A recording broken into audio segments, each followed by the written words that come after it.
یہ کہانی ہزاروں سال پرانی ہے، ایک ایسا راز جو وقت کے پردوں میں چھپا ہوا ہے، ایک ایسی ہستی جو دنیا میں سب سے بڑا فتنہ بن کر آئے گی۔ وہ جھوٹ بولے گا مگر لوگ اسے سچ مانیں گے، وہ مرے ہوئے لوگوں کو زندہ کرے گا مگر یہ صرف ایک دھوکہ ہوگا، وہ جنت اور دوزخ دکھائے گا مگر حقیقت کچھ اور ہوگی۔ یہ ایک ایسا فتنہ ہوگا جس سے بچنا آسان نہیں ہوگا، لیکن سوال یہ ہے، کیا دجال اس وقت موجود ہے؟ کیا وہ ہمیں دیکھ رہا ہے؟ اور سب سے بڑا سوال، کیا ہم اس کے آنے کے لیے تیار ہیں؟ آج ہم ایک ایسے راز سے پردہ اٹھانے والے ہیں جو صدیوں سے چھپا ہوا ہے۔ دجال کون ہے، کہاں ہے اور وہ کب ظاہر ہوگا؟ دجال کا ذکر اسلامی تعلیمات میں ایک بہت بڑے فتنے کے طور پر کیا گیا ہے۔ نبی اکرم صلی اللہ علیہ وسلم نے فرمایا کہ دجال قیامت سے پہلے ظاہر ہوگا اور لوگوں کو دھوکہ دے کر اپنی طرف مائل کرے گا۔ یہ وہ ہستی ہے جسے المسیح الدجال کہا جاتا ہے، یعنی جھوٹا مسیح۔ وہ لوگوں کو دھوکہ دے گا، اپنے جھوٹے موت سے دکھائے گا اور خدا ہونے کا دعویٰ کرے گا۔ دجال عربی زبان کا لفظ ہے جو دجل سے نکلا ہے، جس کا مطلب ہے دھوکہ دینا، حقیقت کو چھپانا اور جھوٹ پھیلانا۔ یہی دجال کا سب سے بڑا ہتھیار ہوگا۔ وہ جھوٹ کو سچ بنا کر دکھائے گا اور لوگوں کو اپنے جال میں پھنسائے گا۔ دجال کے بارے میں بہت سے سوالات کیے جاتے ہیں، لیکن ایک سب سے زیادہ دلچسپ اور پر اسرار سوال یہ ہے، کیا کسی نے دجال کو دیکھا ہے؟ اگر ہاں تو وہ کون تھا اور اس کا تجربہ کیسا تھا؟ اسلامی تعلیمات میں حدیث تمیم داری رضی اللہ تعالیٰ عنہ ایک مشہور واقعہ ہے، جس میں ایک صحابی نے دجال کو دیکھنے کا واقعہ بیان کیا ہے۔ آج ہم اسی واقعے کا تفصیلی جائزہ لیں گے۔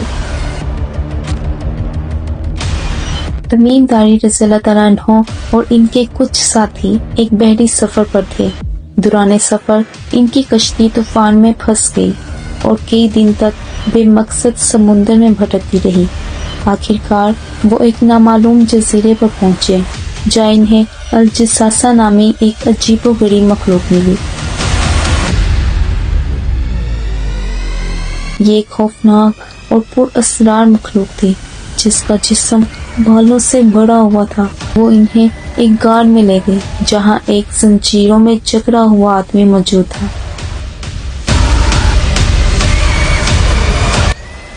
دجال ایک ایسا فتنہ ہے جس کے بارے میں تمام انبیاء نے اپنی امتوں کو خبردار کیا۔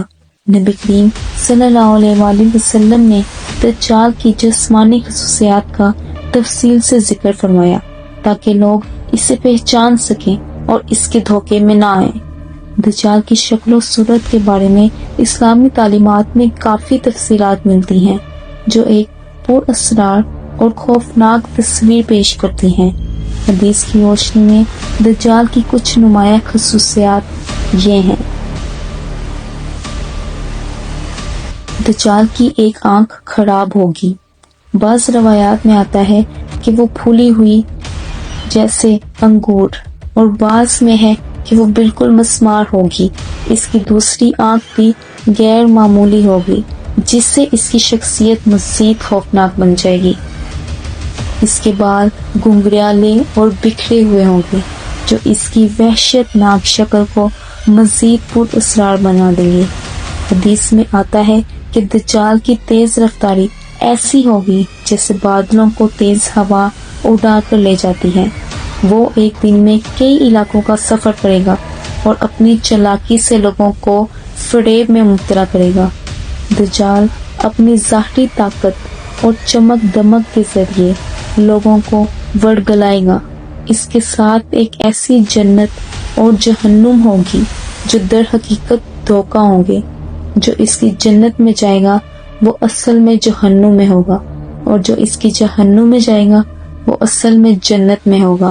دجال کے ظہور کا مقام اور اس کے خروج کے بارے میں مختلف احادیث میں واضح اشارے موجود ہیں۔ اسلامی تعلیمات کے مطابق جب دجال آزاد ہوگا تو وہ خراسان کے علاقے سے نکلے گا۔ رسول اللہ صلی اللہ علیہ وسلم نے فرمایا دجال مشرق کی طرف سے نکلے گا، خراسان کے علاقے سے، اور اس کے ساتھ 70,000 یہودی ہوں گے۔ خراسان ایک قدیم خطہ ہے جو آج کے ایران، افغانستان، ترکمستان اور وسطی ایشیا کے کچھ حصوں پر مشتمل ہے۔ اس علاقے کو اسلام میں کئی پیش گوئیوں سے جوڑا گیا ہے اور یہاں سے کئی تاریخی فتنوں کا آغاز بھی ہوا ہے۔ احادیث کے مطابق دجال خراسان سے نکلنے کے بعد عراق اور شام کی طرف بڑھے گا۔ وہ مشرق سے نکلے گا اور مدینہ کی طرف بڑھے گا، لیکن مدینہ میں داخل نہیں ہو سکے گا۔ دجال کا قتل حضرت عیسیٰ علیہ السلام کے ہاتھوں ہوگا۔ نبی کریم صلی اللہ علیہ وسلم کی احادیث میں دجال کے انجام کے بارے میں تفصیل سے ذکر موجود ہے۔ جب دجال پوری دنیا میں فساد مچا چکا ہوگا تب اللہ تعالیٰ حضرت عیسیٰ علیہ السلام کو آسمان سے نازل کریں گے۔ حضرت عیسیٰ علیہ السلام دمشق شام کے مشرقی سفید مینار پر اتریں گے۔ وہ 2 فرشتوں کے پروں کے سہارے زمین پر اتریں گے۔ ان کے ہاتھ میں برکت بھرا نیزہ ہوگا۔ ان کے نزول کے بعد مسلمان ان کی قیادت میں دجال کے خلاف جہاد کریں گے۔ باب لد آج کے اسرائیل میں تل ابیب کے قریب ایک جگہ ہے۔ یہی وہ مقام ہے جہاں حضرت عیسیٰ دجال کو قتل کریں گے۔ دجال کے قتل کے بعد اس کے پیروکار بھاگیں گے مگر مسلمان انہیں ختم کر دیں گے۔ دجال کے قتل کے بعد حضرت عیسیٰ 40 سال زمین پر رہیں گے۔ وہ عدل و انصاف سے حکومت کریں گے، صلیب کو توڑ دیں گے اور سچائی کو عام کریں گے۔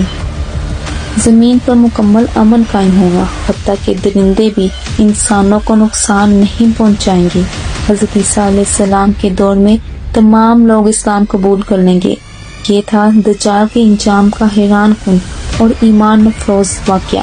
دجال جتنا بھی طاقتور ہو، اس کا فتنہ جتنا بھی بڑا ہو، آخرکار حق بھی غالب آئے گا۔ حضرت عیسیٰ علیہ السلام کے ہاتھوں دجال کی ہلاکت اس بات کی علامت ہے کہ باطل کا انجام ہمیشہ فنا ہوتا ہے، لیکن یاد رکھیں دجال کا فتنہ ہماری زندگیوں میں ابھی بھی موجود ہے۔ جھوٹ، دھوکہ اور دنیا کی محبت کی صورت میں ہمیں اپنی اعمال کی حفاظت کرنی چاہیے اور اپنے ایمان کی بھی حفاظت کرنی چاہیے۔ قرآن اور سنت کے مطابق زندگی گزارنی ہوگی اور سورہ کاف کی تلاوت کو اپنی عادت بنانا ہوگا تاکہ ہم دجال کے فتنے سے محفوظ رہ سکیں۔ اگر آپ کو یہ ویڈیو پسند آئی ہو تو لائک، شیئر اور سبسکرائب ضرور کریں اور کمنٹس میں اپنی رائے کا اظہار کریں۔ جزاک اللہ خیر۔ ملتے ہیں ایک نئی ویڈیو میں، تب تک کے لیے اپنا خیال رکھیں۔ اللہ حافظ۔